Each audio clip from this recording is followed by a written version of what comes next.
दुकान पर इतनी भीड़ थी कि पैर रखना मुश्किल था। साड़ियाँ खरीदने के लिए काफ़ी महिलाएं खड़ी थीं। इतनी भीड़ देखकर शारदा जी एक तरफ बैठ गई और भीड़ छँटने का इंतज़ार करने लगी। थोड़ी देर बाद उन्हें भी आगे बढ़ने की जगह मिल गई।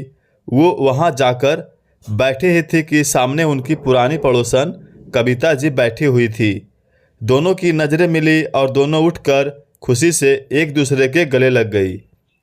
क्या बात है, महीनों हो गए पर हम मिल तो लिए। बहुत अच्छा लग रहा है। घर पर सब कैसे हैं? शारदा जी ने पूछा।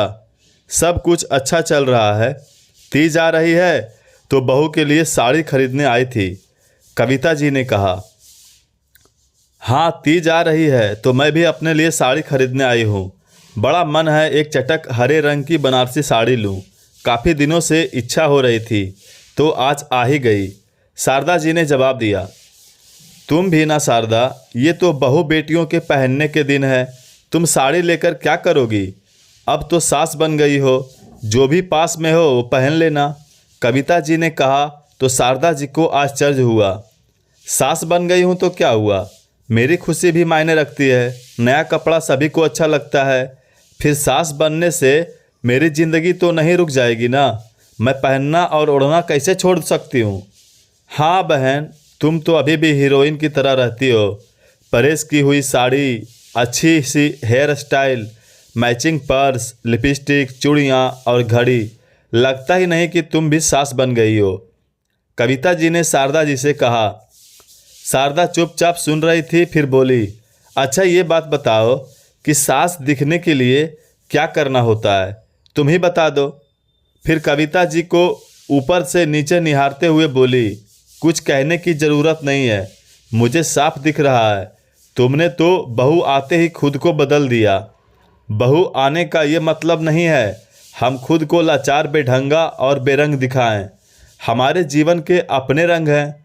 अपने आप को देखो, 60 की उम्र में 70 की लगती हो। शारदा जी ने कविता जी को टोका तो वो हंसने लगी। इतना कुछ अब हमें करने की ज़रूरत क्या है? अब तो हमारी उम्र हो गई है, शारदा जी ने फिर से कहा। हाँ, उम्र तो हो गई है पर ख़त्म नहीं हुई है। जीवन के रंग, जीवन की इच्छाएं तो अभी भी काफ़ी बची है। उन्हें भी पूरा करने का अभी तो समय मिला है। शारदा जी ने अपनी बात पूरी की और चटक रंग की साड़ी लेकर घर आ गई। घर आकर उन्होंने अपने पति महेश जी को साड़ी दिखाई। उन्होंने साड़ी की सराहना की और बोले, इसी बात पर चाय पिला दो। शारदा जी बोली, मैं चाय तो बना दूंगी पर आप मुझे चूड़ी बाजार कब लेकर जाओगे? मुझे साड़ी के मैचिंग की चूड़ियाँ खरीदनी है। रसोई में जाते वक्त वो अपना मनपसंद गाना गुनगुना रही थी। तभी उनकी बहू ऑफिस से आ गई। शारदा जी ने उनके लिए भी चाय चढ़ा दी। उन्होंने सबको चाय के कप दिए। उनका खुशी में महकता चेहरा देखकर बहू ने पूछ ही लिया, क्या बात है मम्मी जी, आज तो आप बड़ी खुश नज़र आ रही हैं। हाँ, मैं आज तीज पर पहनने के लिए नई साड़ी लेकर आई हूँ। बड़ी ही सुंदर है। और वो अंदर से साड़ी लेकर आ गई और अपनी बहू अनुपमा को दिखाने लगी। ये देखकर अनुपमा की त्योरियां चढ़ गई। वाह मम्मी जी, आपके इस उम्र में भी शौक खत्म नहीं होते हैं। तीज का क्या है, उस पर कोई भी साड़ी पहन लेते। इतनी सारी साड़ियां रखी तो है।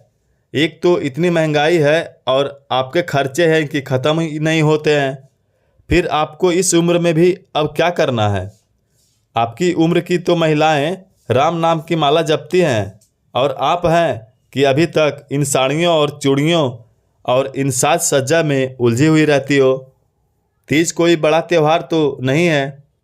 ये सुनते ही शारदा जी ने जवाब नहीं दिया और चुपचाप अपने कमरे में चली गई। महेश जी ने ये सब देखा और अपने कमरे में जाकर देखा तो शारदा जी रो रही थी। अरे मेरी हीरोइन, ऐसे क्यों टसुए बहा रही है? तू रोती हुई बिल्कुल भी अच्छी नहीं लगती है। तुझे साड़ी का शौक़ है तो तू ले आई और फिर मुझसे पैसे लेकर गई थी। बहू कुछ कहती है तो उसे दिल पर मत ले। कल हम मैचिंग की चूड़ियाँ लेने चलेंगे। ये आजकल की लड़कियाँ क्या जाने तीज त्यौहार कैसे मनाते हैं। ये तो बस अपने काम में ही लगी रहती हैं। इन्हें नौकरी करने से फुर्सत ही नहीं मिलती है। तो ये त्यौहार क्या मनाएंगी? अभी उसे कुछ मत कह, वो ऑफिस से थकी हुई आई है, हम कल बात करेंगे। अगले दिन सिंजारा था। अनुपमा तो ऑफिस चली गई और शारदा जी अपने पति के साथ चूड़ी बाजार जाकर मैचिंग की चूड़ियाँ ले आई और साड़ी की मैचिंग का सिला सिलाया ब्लाउज ले आई। दोपहर को ही सब खाने की तैयारी कर ली और शाम को मेहंदी वाली को बुलाकर चारों हाथ पैर में मेहंदी लगवा ली। शाम को अनुपमा घर आई तो देखा कि सास के चारों हाथ पैरों में मेहंदी लगी हुई थी और वो देखकर जोर से हंसने लगी। मम्मी जी, आप पर भी जवानी आ रही है, जो चारों हाथ पैरों में मेहंदी लगाई हैं, पांचों उंगलियों में वैसे ही मेहंदी लगा लेती। सास बन गई, पर नखरे तो नई नवेली बहू की तरह करती है। उम्र हो गई, पर शौक है कि खत्म ही नहीं हो रहे हैं। ये सुनते ही शारदा जी बोली, बहू, मैं सास बन गई हूँ, इसका ये मतलब नहीं कि मेरा जीवन खत्म हो गया है। जिस प्रकार मेरे होने से तुम्हारी ज़िंदगी पर कोई फ़र्क नहीं पड़ता है, तुम अपने हिसाब से रहती हो, त्यौहार पर कुछ भी नहीं करती हो, बस नाम की चुन्नी सर पर डाल लेती हो, 5 उंगली पर मेहंदी लगा लेती हो और पूजा कर लेती हो। ये तुम्हारी मर्जी है, लेकिन मेरी भी बात सुनो। सास बन गई हूँ, पर मैं सुहागन हूँ और सुहागन जिस तरह से रहती है, मुझे उसी तरह रहना पसंद है। मुझे शौक है कि मैं त्यौहार पर अपने पति के लिए सवरूं, नई साड़ी पहनूं, चूड़ियां पहनूं, हाथों में मेहंदी लगाऊं। ये सब मेरी खुशी है, मेरी मर्जी है। जब मैं तुम्हें नहीं टोकती तो तुम्हें भी ये अधिकार नहीं है कि तुम मुझे टोको और कमेंट करो। और हाँ, ये सब चीज़ें मैं अपने पति के पैसों से लाई हुई हूँ, तो तुम्हें महंगाई का रोना नहीं रोना चाहिए। जैसा घर पहले चल रहा था, अभी भी वैसा ही चलेगा। मेरे साड़ी लाने से कुछ फ़र्क नहीं पड़ जाएगा। बहू, ये तो अपने शौक़ की बात है। सास बन गई हूँ तो क्या जीना छोड़ दूँ? तुम्हारे पति के लिए कुछ नहीं करती, इसका मतलब ये थोड़ी है मैं भी करना छोड़ दूँ। कल तीज का त्यौहार है, गौरी माता की पूजा करनी है। तुम्हारा मन करे तो सुबह तैयार होकर पूजा के लिए चलना। वैसे मैं तुम पर दबाव नहीं डालूँगी, लेकिन एक बात कहना चाहूँगी, जब तक सुहाग है तब तक ही पत्नियां ये सब नखरे करती हैं। ज़रा एक बार अपनी भाभी के बारे में सोच लेना, जो तुम्हारे भैया के जाने के बाद उजड़ सी गई हैं। अनुपमा ये सुनकर चुप हो गई और अपने कमरे में चली गई। रात को शारदा जी का बेटा अविनाश भी ऑफिस से आ गया। अपनी मम्मी के हाथों में लगी मेहंदी देखी तो वो भी बोला, अनुपमा, तुमने मेहंदी नहीं लगाई? कल तीज का त्यौहार है। अविनाश, मुझे ये सब ढकोसले पसंद नहीं है। इन सब को करने से क्या होता है? ये सब फालतू लोगों के काम हैं। मुझे तो अपने ऑफिस में बहुत से काम हैं। काम निपटाऊं या मेहंदी लगाऊं? तुम भी लगा लेती मेहंदी। मुझे मेहंदी रचे हाथ बहुत सुंदर लगते हैं।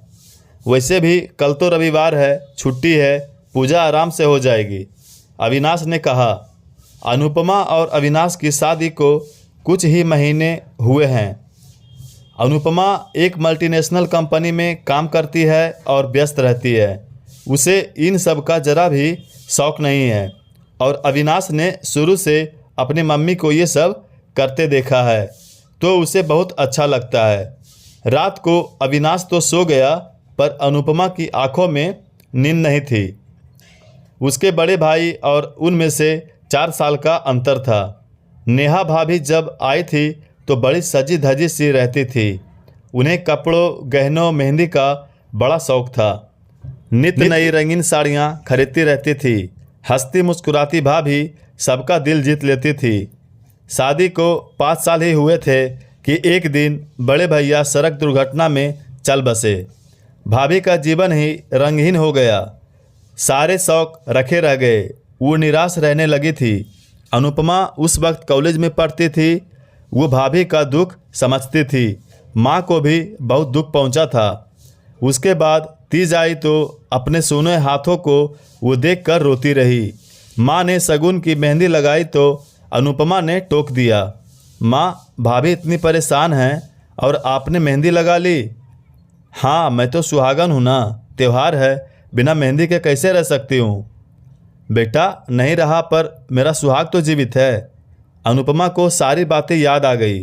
वो भी तो सुहागन है।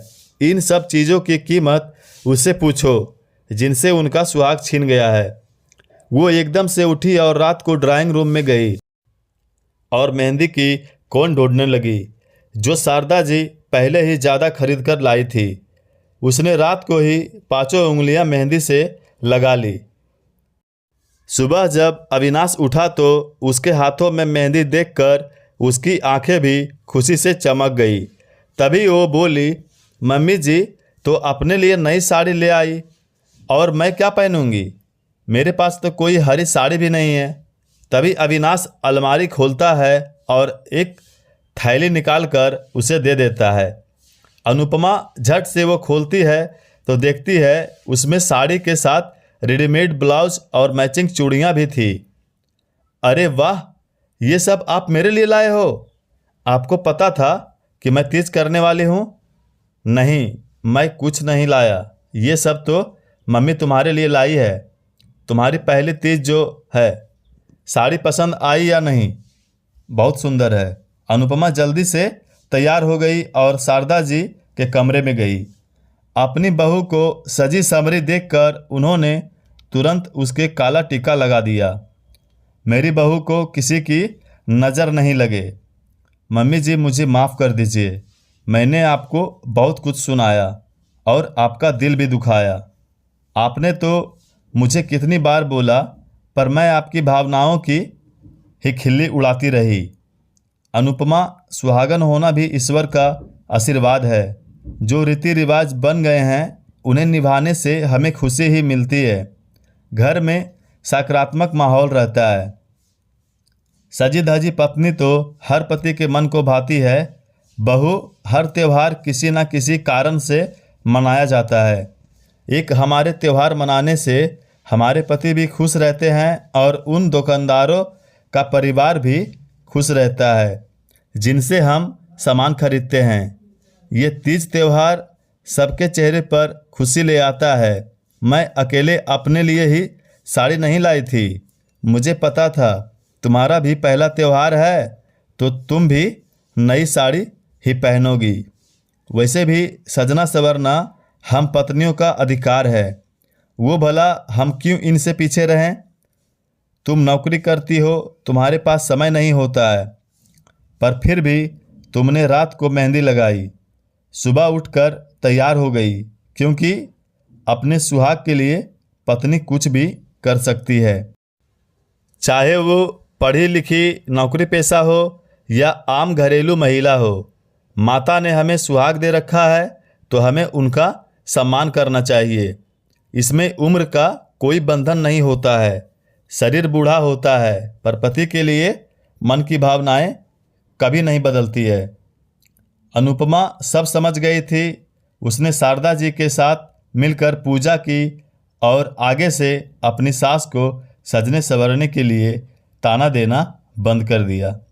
पाठकों, किसी भी चीज़ की कोई उम्र नहीं होती है, बस दिल में भावना और लगन होनी चाहिए। शौक हो तो हर उम्र में भी पूरा हो सकता है। आपकी राय क्या है हमें कमेंट बॉक्स में ज़रूर बताइएगा और यदि चैनल पर नए हैं तो हमारे चैनल को सब्सक्राइब ज़रूर कीजिएगा।